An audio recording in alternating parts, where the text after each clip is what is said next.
Hi everyone, कैसे हो आप सभी। Welcome back to the channel 5 minute study. So आज हम क्वेश्चन पेपर सीबीएसई का सॉल्व करेंगे इंग्लिश का। ठीक है, इंग्लिश लैंग्वेज एंड लिटरेचर का हम सैम्पल पेपर को हम सॉल्व करेंगे।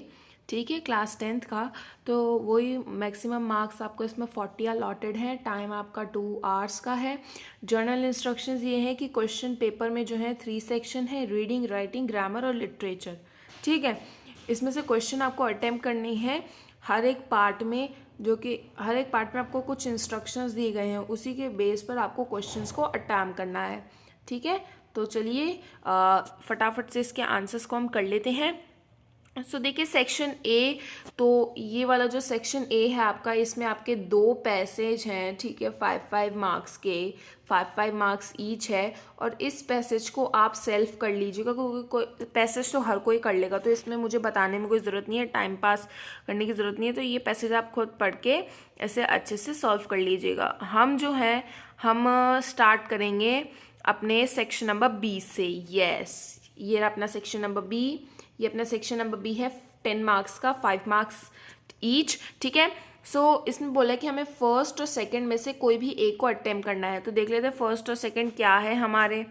ठीक है, देख लेते हैं क्या है हमारे। तो बोला गया है कि हमें नीचे एक चार्ट दे रखा है सेल्फ हेल्प मैगजीन सेक्शन का, जो कि मंथली पब्लिश होती है। तो उसका हमें उस चार्ट के कॉन्सेप्ट को स्टडी करके, ये पूरा चार्ट दे रखा है। ठीक है, इसको स्टडी करके हमें पैराग्राफ लिखना है फिक्स 120 वर्ड्स में, जिसमें हमें इन रिस्पॉन्सेस को एनालाइज करके सिचुएशन को बताना है। ठीक है, for the visually impaired candidate, जो विजुअली इम्पेयर्ड कैंडिडेट्स हैं उनके लिए क्या है कि इनको आर्टिकल ये जो दे रखा है, इसमें से आप उनको एक एक्सट्रैक्ट पढ़ना है, जो कि मंथली अपीयर्ड होता है, न्यूज़लेटर ने सर्कुलेट किया है इसे टाउनशिप के लोगों में। The bylaws of some residential association and management that ban owners and tenants for keeping pets in their apartments are justified. तो हमें एक पैराग्राफ लिखना है एक आर्गूमेंट को एनालाइज करके कि क्या आपको लगता है कि अल्टरनेटिव एक्सप्लेनेशन इस कंक्लूजन में वीक है, इसमें रेशनल इंक्लूड है, एविडेंस जो कि स्ट्रेंथ कर सकते हैं। कोई भी गिवन आर्गूमेंट के ऊपर आपको एनालाइज करना है। तो ये तो आपके लिए नहीं है, जो भी इम्पेयर्ड कैंडिडेट्स हैं उनके लिए है ये। ठीक है, तो हमें ये ऊपर वाला करना है। तो ये एक आपको एक पूरा चार्ट दे रखा है। ठीक है, सिचुएशन हमारी सेटबैक, एक्सपीरियंस इसमें हमने किया है फीलिंग अपसेट। 2 चीज़ें आ रही है, इनएबिलिटी टू प्रोसेस फुली और हेल्दी प्रोसेसिंग। हेल्दी प्रोसेसिंग में desire to feel it, learn from it, let it go. Inability में 2 चीज़ें हैं, block feeling, block learning, overwhelm, self criticism, self doubt. ठीक है, ब्लॉक फीलिंग में कांट कम टू, तो ये सारी चीज़ें ये तो आप सेल्फ रीड कर लेना। तो हम इसका आंसर को देख लेते हैं। तो ये रहे आपके इसके आंसर। सेक्शन बी में हमें कोई भी एक अटैम्प्ट करना था, दोनों के आंसर आपको मैं बताऊंगी। पैराग्राफ राइटिंग है ये, तो ये वही वाला चार्ट वाला क्वेश्चन है। तो इसमें हमें आइडियाज़ को कन्वे करना है परफेक्ट लैंग्वेज को यूज़ करते हुए।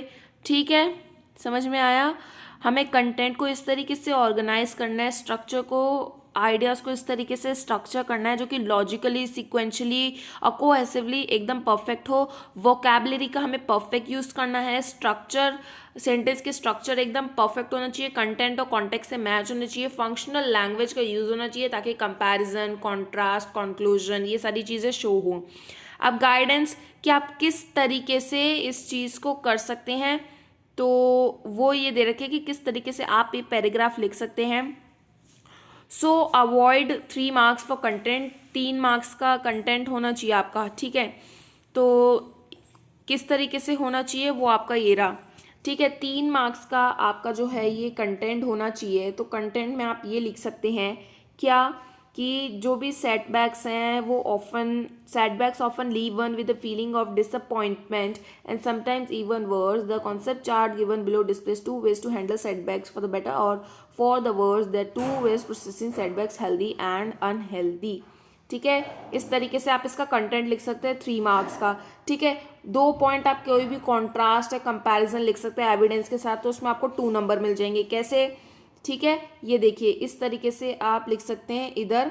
ठीक है, healthy processing helps one learn from and let go to the emotion inside. On the contrary, on the contrary inability to process leads to a block, self criticism, self doubt. ये लिख सकते हैं यहाँ, या फिर अगर आपको थोड़ा और अच्छा लिखना है तो आप यहाँ से लिख सकते हैं an optimistic way of seeing and setback processes the ability to feel, reflect, learn and align. On the other hand negative perspective of a failure can lead to listlessness, diverted attention, excessive rumination and expectance of failure।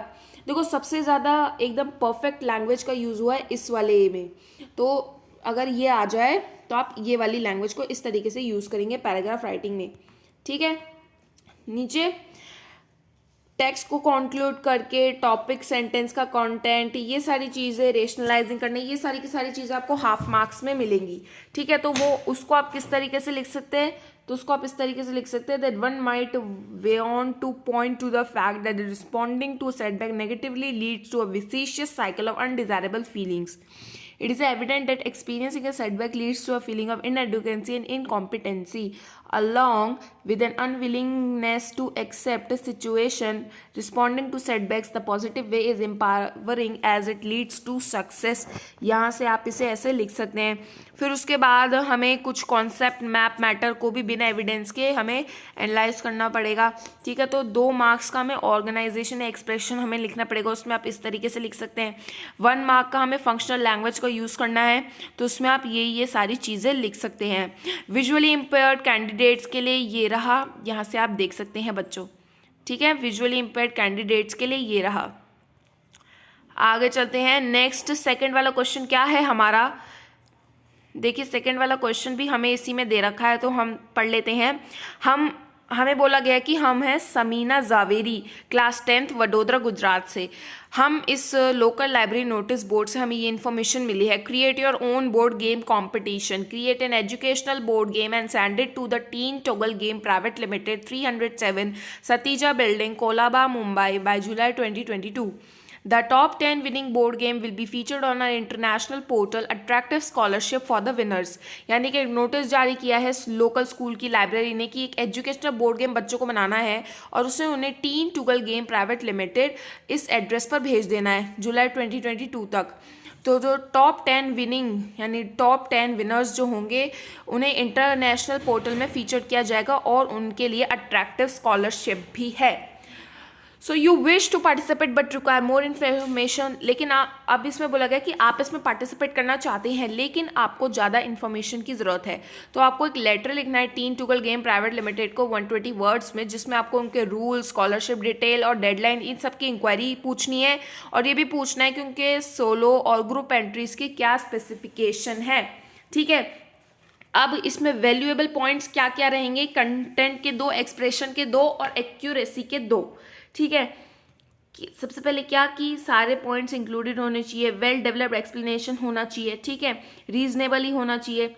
अब आप इसे कैसे करेंगे, तो देखिए ये content इसमें हमें दे रखा है। ठीक है, ये कंटेंट हमें इसमें दे रखा है और हमें इसे अच्छे से करना है। ठीक है, यहाँ पे आप देख सकते हैं एक्सप्रेशन का ये रहा, डिस्क्रिप्शन फॉर कंटेंट्स का ये रहा, आप देख सकते हैं वीडियो को पॉज करके। ठीक है, फिर डिस्क्रिप्शन फॉर एक्सप्रेशन के लिए ये रहा। ठीक है, 2 मार्क्स का तो ये रहा, फिर 1.5 का आपका ये रहा, फिर 1 मार्क्स का आपका ये रहा एंड देन 1.5 का आपका ये रहा। एक्यूरेसी 1 मार्क्स का है तो ये 1 और ये 1.5। कोई क्रेडिट आपको नहीं मिलेगा अगर आपकी स्पेलिंग में एरर है, पंक्चुएशन, ग्रामर में कोई मिस्टेक है, कम्युनिकेशन में कोई मिस्टेक है, प्रॉपर वोकैबुलरी में कोई मिस्टेक है, तो आपको उसके नंबर नहीं मिलेंगे। ठीक है, तो इस तरीके से आपको लिखना है। अब हम हमारे 4th क्वेश्चन पे आते हैं। ऊपर का जो पैराग्राफ है उसे एडिट नहीं किया गया है, तो कुछ इन लाइन्स में कुछ एरर है, हर एक लाइन में एक एरर है, तो हमें उन एरर को पता लगाना है और उनका करेक्शन भी हमें करना है उस ब्लैंक नंबर के अगेंस्ट। यानी हमें यहाँ पे लिखना है एरर क्या है और फिर करेक्शन भी हमें लिखना है। ठीक है, हमें ये भी याद रखना है कि हमें उस करेक्शन को अंडरलाइन भी करना है। ठीक है, ये हमें करना है। तो चलो वही देख लेते हैं क्या क्या गड़बड़ है। फर्स्ट वाला तो ऑलरेडी हो रखा है, लर्न गलत है, उसमें लर्न आना चाहिए। और देख लेते हैं क्या क्या है। तो बच्चों ये रहा इसका आंसर। देखिए हमारा सेंटेंस है many should not admit doing so for those who do. यहाँ पे शुड नॉट अच्छे से लग नहीं रहा है यहाँ पे वॉन्ट या डोंट का परफेक्ट अच्छा यूज रहेगा, तो यहाँ पे शुड नॉट हमारा इनकरेक्ट है, शुड नॉट हमारा इनकरेक्ट है, और करेक्शन हमारा होगा वॉन्ट और या डोंट का यूज। ठीक है, नेक्स्ट वाले में there was no need for guilt, we often make mistake, there is no need for guilt correct होगा। ठीक है, वॉज हमारे यहाँ पर इनकरेक्ट है। while taking risk but all brush them aside and learn, all यहाँ पे गलत इस्तेमाल हुआ है, इसका मतलब है सम या मैनी का इधर यूज होना चाहिए। ठीक है, ठीक है, with that they usually don't make mistakes that next time. तो ये तो बस ऐसे ही लाइन दे रखी है, तो ये रहे इसके तीनों के तीन। ठीक है, मैंने आपको बता दी तीनों के तीन आपको कैसे करने हैं। ठीक है, तो ये इसके आंसर हैं। अब यहाँ पे रिपोर्टेड स्पीच से हमारे क्वेश्चन हमें दिया गया है सेक्शन बी में कि हमें ये टीचर और स्टूडेंट के बीच में कॉन्वर्सेशन हो रहा है, इसे पढ़ना है और पैसेज को कंप्लीट करना है। सो बायोलॉजी टीचर कह रही हैं कि I instructed you to draw the diagram of bacteria, मैंने आप लोगों से कहा था कि आपको बैक्टीरिया का डायग्राम बनाना है। Why did you submit a blank sheet, तुमने मुझे ब्लैंक शीट क्यों दी। समीर ने कहा sir I had drawn the diagram of bacteria, मैंने इसमें बैक्टीरिया का डायग्राम बनाया है, but you can't see it because it is not visible to the naked eye. तो उसने कहा कि आप देख नहीं सकते क्योंकि बैक्टीरिया तो हमारी आंखों से विजिबल ही नहीं हो पाता। तो ये एक फनी सा इसमें यहाँ पर दे रखा है। अब हमें दे रखा है कि इस ब्लैंक को फुलफिल करना है हमें। So the biology teacher and instructed Sami to draw the diagram of a bacterial cell and ask him why did you submit a blank sheet. ठीक है, Sami respectfully answered that he had drawn the diagram but it's not visible to the naked eye. तो हमें इस दो sentence को complete कर लेना है। तो देखते हैं आगे इसमें क्या आएगा। देखो फर्स्ट वाले में तो आएगा why he had submitted a blank sheet। ठीक है, फर्स्ट वाले में तो आपका आएगा why he had submitted a blank sheet, and second वाले में आएगा he या the teacher could not see it because it is not visible, the teacher could not see it because it's not visible। ठीक है, ये इसके आपके ये दोनों आपके आंसर्स हो गए। ठीक है, क्योंकि direct speech simple past tense past perfect में होगा, पास्ट परफेक्ट टेंस में फैक्ट और यूनिवर्सल ट्रुथ में कोई चेंज नहीं होता है। ठीक है, और नो पार्शल। ठीक है, तो ये सारी चीज़ें आपको इसमें ध्यान रखनी है। ये दो आपके आंसर हैं। अब आपका सेक्शन नंबर सी आ रहा है, सेक्शन नंबर सी आ रहा है जो कि आपका 20 मार्क्स का है। तो आपको सबसे पहले क्वेश्चंस दिए गए हैं 30 to 40 वर्ड्स ईच के, जिसमें से टोटल आपके 7 है, आपको अटेम्प्ट करने हैं कोई भी 6। ठीक है, ठीक है, तो पूछा जा रहा है कि what is the significance of the Buddha's request for a handful of mustard seed and the addition of a condition to it. कि बुद्धा की जो रिक्वेस्ट थी उस मस्टर्ड सीड के मस्टर्ड सीड से, उसकी क्या सिग्निफिकेंस थी और इसमें कंडीशन का क्या एडिशन था, ये भी आपको बताना है। तो आपका ये रहा आंसर। गाइडेंस पे बच्चों आप ध्यान मत दो, आप वैल्यू वाले पॉइंट्स में दीजिए, तो इसे हम परफेक्ट आंसर के साथ बनाएंगे कि ठीक है। Mustard seeds is easy to procure and available in every household. She knocked at added addition, condition must be procured from a house where no one had lost a child, husband, parent और friend, made Kisa, Gotami realise the universal nature of death. ठीक है, ये इसका perfect answer होगा language पे बना के। ठीक है, आगे चलते हैं नेक्स्ट क्वेश्चन पर। नेक्स्ट क्वेश्चन है हमारा justify how animals by Walt Whitman has criticism of mankind its ways. देखिए अभी मैंने इंग्लिश के चैप्टर्स का समरी या एक्सप्लेनेशन मैंने आपको भी प्रोवाइड नहीं किया है, बहुत जल्द कर दूंगी, डोंट वरी अबाउट इट। ठीक है, आगे चलते हैं। सो इसका हमें परफेक्ट आंसर बताना है बच्चों, वैल्यूएबल पॉइंट्स में हम देखेंगे। सो human beings seem to have dropped, shed their values, virtues, attributes. Human society blemished by ego, hypocrisy, hatred, materialism, fake display, profusion of complaint, race for greed, and lack of contentment. The poet wishes to leave the human world and join animal as he finds them better than humans. समझ में आया आपको? ठीक है, देखो अभी आपको समझ में नहीं आएगा क्योंकि क्या है कि आपके स्कूल में या तो कोर्स कंप्लीट नहीं हुआ होगा या हो गया होगा, तो उन बच्चों को आ रहा होगा जिनका ये चैप्टर नहीं हुआ है या सिलेबस नहीं हुआ है, तो उन्हें थोड़ी सी दिक्कत आएगी। बट जब एक बार हो जाएगा तब आप एक बार दोबारा इस वीडियो को देखेंगे तो आपको समझ में आ जाएगा। अब हमें बताना है कि स्पीकर के टोन के ऊपर हमें कमेंट करना है। जब उसने कहा था कि will you please look at me, कि क्या तुम मेरी तरफ देखोगे, मैं तुमसे बात कर रही हूँ अमांडा। अमांडा वाली पोयम से ये क्वेश्चन आया है। तो टोन जो था इसमें वो था इरिटेट होना, एकदम फ्रस्ट्रेट एनॉयड हो गई थी उसकी मदर उससे। एक्सपेक्टेड सिमिलर मीनिंग्स में आप सजेस्ट कर सकते हैं, ठीक है, एक्सक्लेमेशन मार्क के साथ। नेक्स्ट क्वेश्चन है, एक बैलाड था जिसमें उसने कहानी सुनाई थी एक सरप्राइज एंडिंग के साथ। तो उस पोएम के एविडेंस को यूज करते हुए हमें एक्सप्लेन करना है the tale of custard the dragon के फीचर्स को। तो वैल्यूएबल पॉइंट्स ये होगा कि पोएम जो है वो कस्टर्ड ड्रैगन की स्टोरी सुना रहा है। उसमें उसकी लाइफ का पोर्ट्रेट बताया गया है बेलिंडा के साथ और दूसरे पेट्स के साथ, जिसमें उसने कंसिडर किया है उन्हें कावर्ड। सरप्राइज एंडिंग क्या थी कि पोयम के एंड में ये दिखाया गया था कि कैसे कस्टर्ड जो है वो हर त्योहार के वक्त खड़ा हो जाता था। गोबर the pirate and proved his bravery, उसने अपनी ब्रेवरी को साबित किया। तो ये सारी चीजें इसका आंसर हो जाएगी। नेक्स्ट क्वेश्चन है आपका, which two issues about himself convince Lomov of his decision to get married. कौन से दो ऐसे इश्यूज थे जिसमें लोमोव को अपने आप ही कन्विंस हो गया लोमो शादी करने के लिए। तो ये था he is expected to marry and can't stay unmarried. वो शादी करने वाला ही था लेकिन वो अनमैरिड भी नहीं रहना चाह रहा था। He ought to lead a quiet settle and regular life at his age. वो एक शांत सेटल और रेगुलर लाइफ अब इस एज में चाहता था। उसकी एज क्या थी उस time? 35। He need a partner, उसे एक पार्टनर की जरूरत थी। As he suffers from palpitation and is always getting upset, क्योंकि वो हमेशा उदासी में रहता था अकेलेपन की वजह से, इसलिए उसे पार्टनर की जरूरत थी। तो ये इसका आंसर हो जाएगा। 6 वाला है आपका, ब्रीफली स्टेट, कि आपको ये बताना है कि कैसे मैटिल्डा ने अपनी फैमिली में एक ड्रेडफुल लाइफ ऑफ नेसेसिटी को इनवाइट किया। ड्रेडफुल लाइफ एंड नेसेसिटी यहाँ पे कौन है वो भी हम देखेंगे। सो इसका आंसर होना चाहिए कि Matilda extreme self indulgence dreams of a luxurious life riches jewellery. Matilda जो थी वो एक अपने आप में बहुत ही वो थी सेल्फिश थी, ठीक है, जो हमेशा एक बहुत ही सुकून की जिंदगी वो बिताए ऐसे वो सपने देखती थी। अमीर होने के सपने देखती थी, महंगे महंगे गहने पहने, महंगे महंगे कपड़े पहने, ये चीज़ के सपने देखती थी।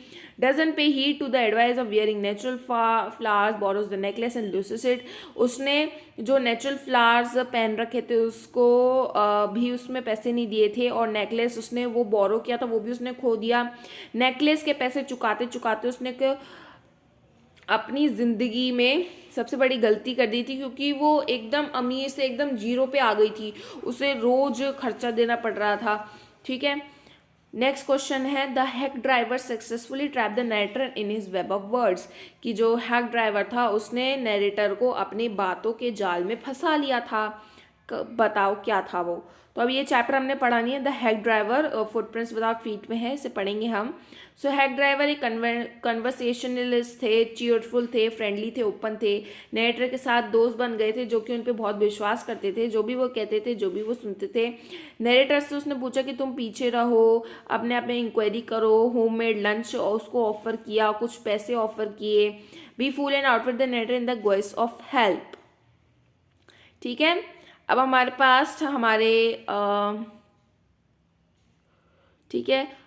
पास हमारे लॉन्ग क्वेश्चन आ गए, ठीक है। लॉन्ग क्वेश्चन आ गए हमारे 4 मार्क्स ईच। पेरेंट्स एक क्रूशियल रोल प्ले करते हैं अपने बच्चों को बड़ा करने में, ठीक है। क्रिटिकली हमें भोली के जो पेरेंट्स दिखाए गए थे चैप्टर में और एब्राइड के पेरेंट्स दिखाए गए थे चैप्टर में, उनको क्रिटिकली हमें एग्जामाइन करना है और बताना है कि, और ये हाईलाइट करते हैं हमें बताना है कि चिल्ड्रन की लाइफ पर कैसा इम्पैक्ट पड़ता है इस चीज़ को देखकर। तो यहाँ पे हम देखो अब स्टोरी को कहाँ से कहाँ कनेक्ट किया, 2 स्टोरीज को इन्होंने कनेक्ट किया है, भोली वाले चैप्टर को और रिचर्ड एब्राइट वाले चैप्टर को, द मेकिंग ऑफ साइंटिस्ट को। दोनों के पेरेंट्स को हमें कंप्लीटली एग्जामाइन करना है, ठीक है। तो देख लेते हैं इसका परफेक्ट आंसर क्या होगा। तो ये देखो, ये होगा क्रिटिकल एग्जामिनेशन क्या होगा, कोई भी 3-4 पॉइंट्स आप लिख सकते हैं। रिचर्ड एब्राइट मदर, जो रिचर्ड की जो मदर थी वो थी लविंग, केयरिंग थी, अंडरस्टैंडिंग थी, एक दोस्त की तरह थी, एक कंपेनियन थी, ठीक है, जो कि एब्राइट की लाइफ में फिल्ड द वैक्यूम, उन्होंने उनको एब्राइट को बहुत स्पेस दिया, उनके फादर की कमी एब्राइट को कभी महसूस नहीं होने दी, ठीक है, टाइम और एनर्जी को वो इन्वेस्ट करता रहता था अपने आने जाने वाली सक्सेस में, हमेशा नए नए चीज़ों को डिस्कवर करने में लगा रहता था, ठीक है। ये 3 पॉइंट्स तो हो गए उसके। अब भोली के पेरेंट की बात करें। भोली के पेरेंट जो थे अनकेयरिंग थे, इनडिफरेंट थे, बियास्ड थे, इनसेंसिटिव थे और बहुत ही जल्दी थी उनको अपनी बेटी की शादी करानी थी, बहुत ज़्यादा वो थे, इम्पेशेंट थे, ठीक है। ट्रेडिशनल आउटलुक की बात करें तो वो लड़कियों को आगे बढ़ाना, उनको एजुकेट कराना, तो उसमें वो बिलीव नहीं करते थे। टोटली भोली से काफ़ी अलग थे। भोली तो चाहती थी कि वो पढ़ लिख कर कुछ बन जाए, ठीक है, उसकी ज़रूरतें जो भी थी उसको वो लोग मना करते थे। Did not bother to groom her, ठीक है, did not bother to groom और oil her hair, give her good clothes to wear, यानी उसकी जो भाई थे उसको तो वो अच्छे अच्छे कपड़े देते थे उसके माँ बाप, लेकिन उसके साथ दुर्व्यवहार करते थे, ना ही उसके बालों में तेल लगाते थे, ना ही उसे अच्छे कपड़े देते थे पहनने को, ठीक है। उस sent her to school not to educate her but to save their own face, वो बस उससे स्कूल इसलिए भेजते थे ताकि वो पढ़ लिख कर कुछ बन जाए, वो बस स्कूल इसलिए भेजते थे ताकि वो अपने चेहरे को बचा सके, ठीक है। डिस्पाइट द प्रॉस्पेरिटी, उन्होंने भोली को बस ऐसे ही छोड़ दिया, उसकी कंडीशन दिन पर दिन बदती हो गई और जब उसकी शादी की बात आई तो उसे विशंबर से ज़बरदस्ती शादी कराने में लग रहे थे। तो ये सारी चीज़ें हमें इसमें बताना है दोनों के पेरेंट्स को एग्जामाइन करके। तो हमने बताया कि कैसे एक थे लविंग, केयरिंग, फ्रेंड, कंपेनियन और दूसरी तरफ उसका जस्ट ही अपोजिट था, ठीक है। नेक्स्ट क्वेश्चन, प्रांजल और राजवीर ने अपने नेक्स्ट वेकेशन डेस्टिनेशन के बारे में डिस्कस किया। उन्होंने कुर्ग और गोवा को शॉर्टलिस्ट किया। राजवीर कुर्ग गया और प्रांजल को कन्विंस करने की कोशिश कर रहा था। तो एक कॉन्वर्सेशन डेवलप करना है दोनों के बीच में अपनी अंडरस्टैंडिंग ग्लिम्स ऑफ इंडिया को लेकर। तो आप देख सकते हैं ग्लिम्स ऑफ इंडिया से कितना मतलब कैसा क्वेश्चन उन्होंने पुटअप किया है। तो अब हमें कन्वर्सेशन बनाना, तो ये रहा आपका conversation. Rajveer, hey Pranjal, I think we should to be visit Coorg, it is a beautiful place with coffee plantation and I can smell the aroma already. Rajveer कह रहा है कि प्रांजल, मुझे लगता है कि हमें सबसे पहले कुर्ग ही जाना चाहिए क्योंकि वहाँ पर कॉफ़ी प्लांटेशन है, बहुत ही अच्छी जगह है, ठीक है, और मुझे तो अभी से ही कॉफ़ी की खुशबू आ रही है। प्रांजल कहती है, I gave you the opportunity to explore a tea plantation last year in Assam and I want to. वो कहती है कि मैंने लास्ट टाइम भी तुम्हारी बात मानी थी और हम टी प्लांटेशन आसाम में गए थे, लेकिन अब मुझे। राजवीर कहता है, there is a lot more to do in Coorg than smelling the coffee. Coffee को स्मेल करने के अलावा भी कुर्ग में बहुत कुछ है करने को। वहाँ पे रेन फॉरेस्ट है, मेगाफोना है, ठीक है, जो कि बहुत अच्छा है देखना। इसके अलावा कुर्ग जो है हमें ऐसी अपॉर्चुनिटीज़ प्रोवाइड कराता है जैसे कि एडवेंचर स्पोर्ट्स है वहाँ पे, ठीक है, राफ्टिंग, रैपलिंग, माउंटेन बाइकिंग, ठीक है, रिवर बोटिंग, ये सारी चीज़ें। प्रांजल कहती है ये तो अच्छा लग रहा है बट मैं तुम्हें कुछ और मूवमेंट्स के बारे में बताना चाहती हूँ जो कि पोस्ट पैंडेमिक हसल बसल से दूर हैं। राजवीर कहती है, oh the answer is Coorg again, तो इसका जवाब भी कुर्ग ही होगा। प्रांजल कहती है, छोड़ो, तुम सीरियस नहीं हो क्या? फिर राजवीर कहते हैं, मुझ पर भरोसा रखो, मैं तुम्हें कुर्ग ही लेके जाऊंगा। कुर्ग एक बहुत ही अच्छी जगह है, नेचुरल वॉकिंग ट्रेल्स है, ब्रह्मगिरी हिल्स है वहाँ पर, ठीक है, पैरानॉमिक व्यू देखने को मिलेगा। लार्जेस्ट तिब्बतियन सेटलमेंट वाली प्लेस है वो, मैंने ये भी पढ़ा है। इन्वायरमेंट वहाँ का बहुत अच्छा है, स्पिरिचुअली है मुझे लग रहा है। प्रांजल कहती है, have to say you have presented a fine case in favour of Coorg and convince me. Pranjal ने कहा, तुमने तो पूरी रिसर्च ही पढ़ डाली और अच्छे से तैयारी करके आए हो मुझे मनाने के लिए। चलो अब अगले वेडनेसडे को हम कुर्ग ही चलेंगे। तो आप देख सकते हो कि किस तरीके से एक बढ़िया सा कन्वर्सेशन दोनों के बीच में रेडी हुआ है, ठीक है। आगे चलते हैं, हमारा थर्ड क्वेश्चन है, farce is a kind of comedy in which the situation dialogues are ridiculous, extrovert and even absurd. Evaluate the play the proposal as a farce. हमें एक छोटा सा फार्स के रूप में एक ऐसा प्ले हमें इवैल्यूएट करना है, तो क्या कर सकते हैं, 3-4 पॉइंट्स। मेरा humour in the play, improbable situation दिखा सकते हैं, चाइल्डिश बिहेवियर दिखा सकते हैं, कैरेक्टर्स का आर्ग्यूमेंट, क्वारल्स, ये सारी चीज़ें आप दिखा सकते हैं, ठीक है। लुकमोव की नर्व प्रॉब्लम्स, उसके अदर एलिमेंट्स, चुकोबॉव की थ्योरेटिकल स्टेटमेंट, नतालिया की इम्पल्सिव और ब्रेजिलेंट रिमार्क्स, ठीक है, डिफरेंसेस को रिजॉल्व करना आना, फिर एक दूसरे टॉपिक पर लड़ जाना, ठीक है, एक्विसेशन का हल करना, इंसल्ट करना एक के बाद एक, तो ये सारी चीज़ें आप उसे बता सकते हैं या फिर ये सारी चीज़ें आप उसमें करा सकते हैं। ठीक है बच्चों। सो स्टूडेंट्स, इसी के साथ हमारा इंग्लिश का सीबीएसई टर्म 2 सैम्पल पेपर हमारा सॉल्व होता है। पूरा मैंने आपको सैम्पल पेपर सॉल्व करवा दिया है। अभी कोई भी क्वेरी हो किसी भी सैम्पल पेपर के क्वेश्चन में या कोई भी ऐसी सेल्फ क्वेरी हो आपकी, तो आप मुझसे कमेंट सेक्शन में पूछ सकते हैं। वीडियो को लाइक शेयर सब्सक्राइब करना बिल्कुल मत भूलिएगा और बेल आइकन को भी प्रेस कीजिएगा। तब तक नेक्स्ट वीडियो में नेक्स्ट सैम्पल पेपर के साथ।